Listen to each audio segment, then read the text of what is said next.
마가복음 15장 25절로 38절입니다. 마가복음 15장 25절로 38절까지입니다. 신약성경 84페이지에 있습니다. 마가복음 15장 25절부터 38절까지 한 절씩 교독하도록 하겠습니다. 마가복음 15장 25절로 38절입니다. 때가 제3시가 되어 십자가에 못 박으니라. 강도들을 예수와 함께 십자가에 못 박으니 하나는 그의 우편에 하나는 좌편에 있더라.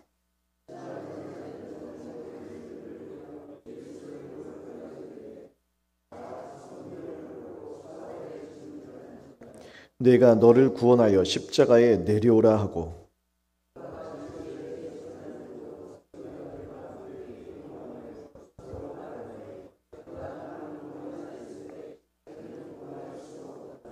이스라엘의 왕 그리스도가 지금 십자가에서 내려와 우리가 보고 믿게 할지어다 하며 함께 십자가에 못 박힌 자들도 예수를 욕하더라.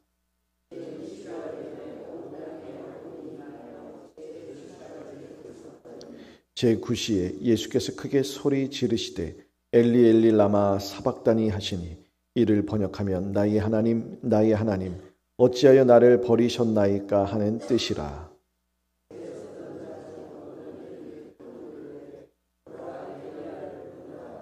한 사람이 달려가서 해면에 신 포도주를 적시어 갈대에 깨어 마시게 하고 이르되 가만두라 엘리야가 와서 그를 내려주나 보자 하더라. 함께 읽겠습니다. 이에 성서 휘장이 위로부터 아래까지 찢어져 둘이 되니라. 아멘.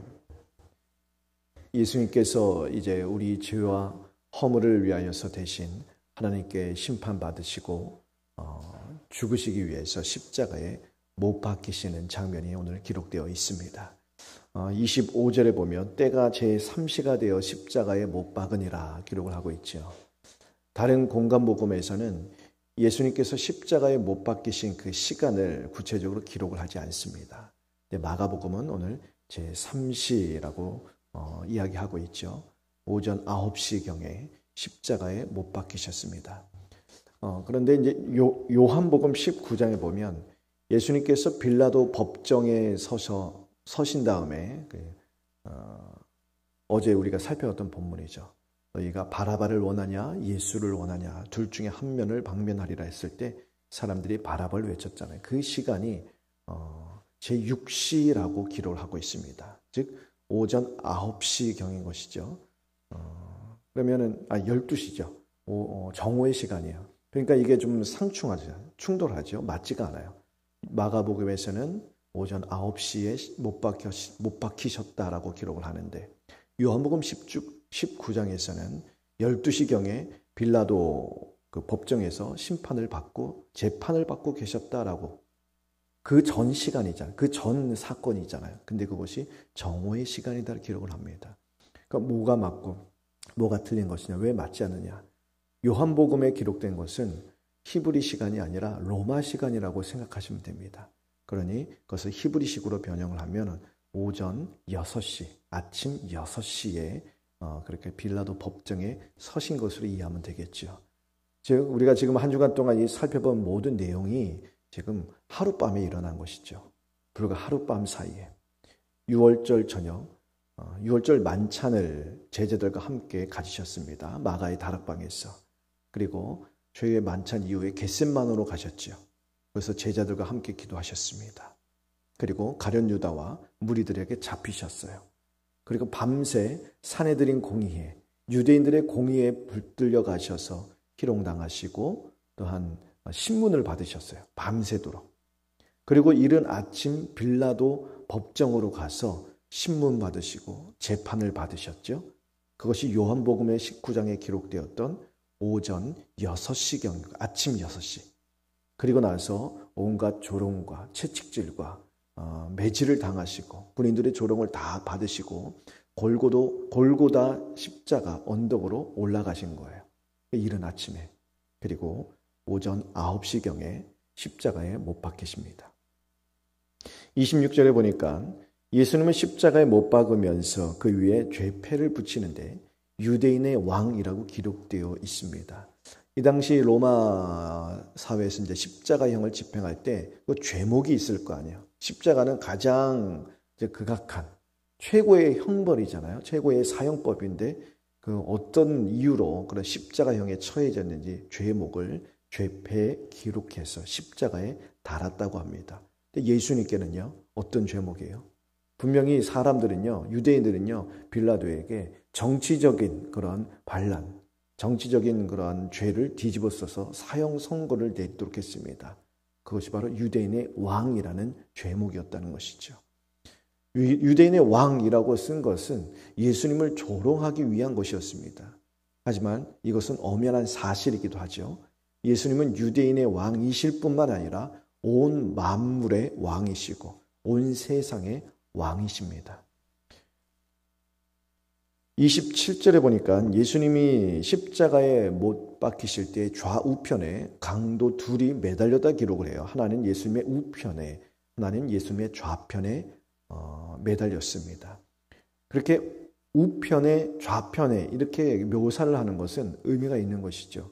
앞서 나왔던 마가복음 10장 37절에 세베대의 두 아들 요한과 야고보가 예수님께 와서 그 두 어머니가 청탁하잖아요. 예수님이 앉게 될 그 자리에 우리 아들 하나는 우편에 하나는 좌편에 앉게 해달라고. 그때 세베대의 두 아들도 그렇게 주님께 청탁할 때 주님이 말씀하셨어요. 내가 마시는 잔이 너희가 마실 수 있냐? 그때 우리가 주님의 그 잔을 우리가 다 마실 수 있습니다. 호언장담했지요.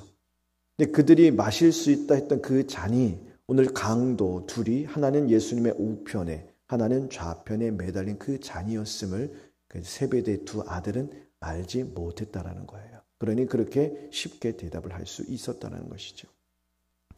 29절에서 32절에 보면 그곳에 모여있던 모든 무리들이 예수님을 조롱합니다. 남은 잘만 구원하였는데 네 자신은 어찌 구원하지 못하느냐. 당장 십자가에서 내려와 보라. 네 자신을 구원해 보라며 예수님을 마음껏 조롱합니다.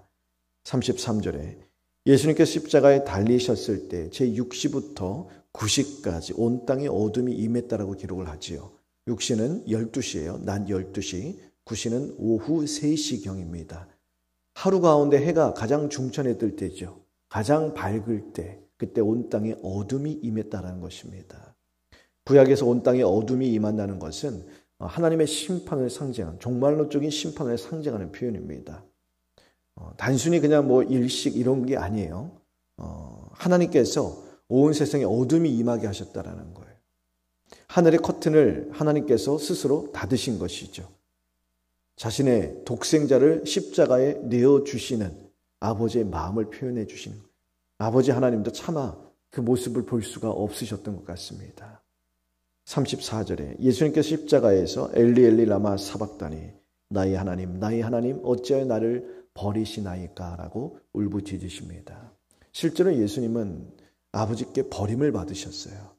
죄로 인하여 우리가 버림받아 죄와 사망 가운데 죽어야 되는 그 죄의 형벌을 예수님이 다 대신 받으시기 위하여 우리를 대신하여서 하나님께 버림받으시는 거예요. 그렇기 때문에 예수님도 어찌하여 나를 버리시나이까 철저하게 부르짖는데 나의 아버지라 하지 않죠? 나의 하나님. 자기 백성들의 죄를 대신하여서 하나님의 우리 죄에 대한 그 진노와 형벌을 다 받고 계시고 또한 그 진노와 형벌로 죽고 계시기 때문에 나의 아버지라고 부르지 않고 나의 하나님이라고 울부짖고 계십니다. 그렇기에 하나님께서도 하늘의 커튼을 다 닫아버리신 거예요. 35절에 곁에서 이 광경을 지켜보던 사람들이 예수님이 엘리야를 부른다 그렇게 이야기하죠. 그리고 어떤 사람이 신포도주를 적셔서 예수님께 갖다 이렇게 목을 축이게 합니다. 이 당시 신포도주는 그 노동자들이 고된 노동을 하다가 목이 마르잖아요. 그래서 이 목을 적시기 위해서 마시던 그런 음료라고 하는데 선한 의도로 그런 것 같지는 않아요. 그렇게 하고 나서 뭐라고 하냐면 엘리야가 예수님을 십자가에 내려주는지 한번 보자. 그러니까 예수님이 기절하지 않도록 깨어있고 계속 울부짖게 만드는 거예요. 그래서 어디 한번 엘리야가 와서 저 예수를 구원하나 한번 지켜보자. 그런 심산으로 그렇게 한 것으로 볼 수 있는 것이죠. 37절과 38절에 보시면 예수님께서 큰 소리를 지르시고 숨을 거두십니다. 그러자 예루살렘 성전 안에 있던 휘장이 위에서부터 아래로 찢어져 둘이 되지요. 휘장이 찢어지는 것도 놀라운 일이지만 그 방향이 위에서 아래로 찢어졌대요. 만일 사람이 찢었으면 아래에서부터 위로 찢어지겠죠. 왜냐하면 그 성전 안에 있는 휘장이요, 그 높이가 어마어마합니다. 네, 그걸 위에 올라가서 힘으로 찢을 수 있는 높이도 아니고 두께도 아니에요. 우리가 그 출애굽기에서 성막 안에 있는 그 휘장, 성소와 지성소를 가는 휘장이 어떻게 만들어지는 데서 그때 살펴보았는데 그것은 우리가 생각하는 단순히 한 1000조각이 아니죠. 아주 두꺼운 가죽입니다. 그것을 사람이 찢을 수도 없는데 아니 힘이 좋은 사람이 그것을 찢는다 해도 밑에서 찢으면 아래에서 쫙 찢으면 아래에서 위로 방향이 찢어지겠죠. 근데 위에서 아래로 찢어졌다는 것은 하나님께서 찢으셨다는 거예요. 독생자 예수 그리스도의 몸을 찢으시고 그래서 하나님과 우리 사이에 막혀있던 죄의 담벼락을 다 허무심으로 말미암아 그리스도의 십자가 공로로 우리가 언제든지 하나님께 나아갈 수 있는 새로운 생명의 길, 살 길을 열어주셨음을 보여주시는 것입니다. 주님께서 십자가로 향하시는 길은요, 고난의 연속이었습니다. 십자가에 죽으실 때까지도 사람들의 수많은 조롱과 멸시를 다 받으셨습니다. 인간으로서는 도저히 감당하기 힘든, 감당할 수 없는 그 모든 육체의 고통과 또한 모든 조롱, 사람들의 모든 멸시를 다 받으시고 십자가에 죽으시며 우리 죄를 대신하여 죄에 대한 하나님의 형벌을 다 받으셨습니다. 무엇 때문에요? 우리를 사랑하셔서 우리를 죄에서 구원하셔서 영원한 생명을 주시기 위함입니다.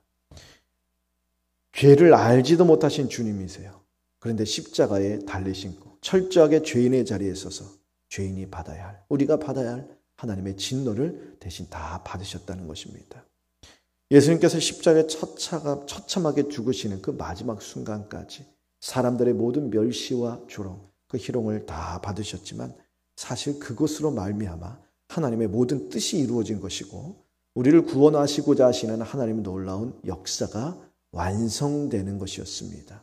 사람들은 마음껏 예수님을 조롱했겠지만 그것으로 인하여 하나님께서는 남김없이 우리를 구원하시고자 하시는 하나님의 뜻을 온전히 이루어 가셨다는 거예요. 예수님께서 십자가에 내려오시지 않았기 때문에 우리의 구원이 완성된 것입니다.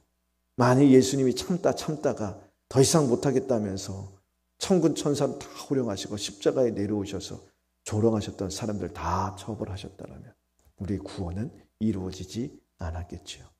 예수님은 우리의 구원을 위하여서 이 땅에 오셨고 십자가의 길을 다 아시고도 그 길을 끝까지 걸어가셨고 끝까지 십자가의 고통과 수치를 다 참으시고 자기의 생명을 내어놓으시고 죽으셨습니다. 그리고 이제 주일 우리가 부활주일을 맞이하잖아요.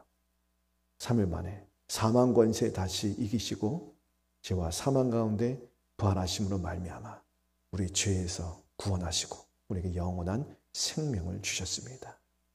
우리를 위해 모든 질고를 겪으시며 십자가에 달리신 예수 그리스도를 오늘 하루 더욱 깊이 묵상하게 되기를 바랍니다.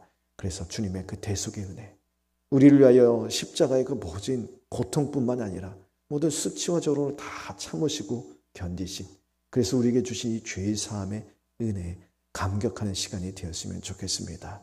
그리고 우리에게 들려주신 십자가를 지고 주님을 따르는 길에서 우리도 여러 가지 어려움을 당할 수도 있지요. 우리도 여러 가지 모든 어떤 조롱과 멸시를 당할 수도 있겠습니다. 하지만 주님이 당하신 조롱과 멸시에 비하면 우리가 그것을 감당하지 못할 것은 아닐 것입니다. 주님을 바라보고 주님을 깊이 생각하는 가운데 우리에게 들려주신 이 십자가 벗어던지지 않고 끝까지 그 십자가 달게 지고 주님과 함께 이 길을 걸어갈 수 있는 그런 은혜를 함께 구하게 되기를 바랍니다. 주님께서 끝까지 하나님 아버지 말씀대로 따르셨듯이 우리도 주님 말씀대로 따르며 살아갈 수 있는 그런 믿음과 은혜를 구하면서 어떤 순간 속에서도 주님을 기꺼이 따르는 제자된 삶을 힘있게 살아나가는 저와 여러분 되기를 간절히 바랍니다.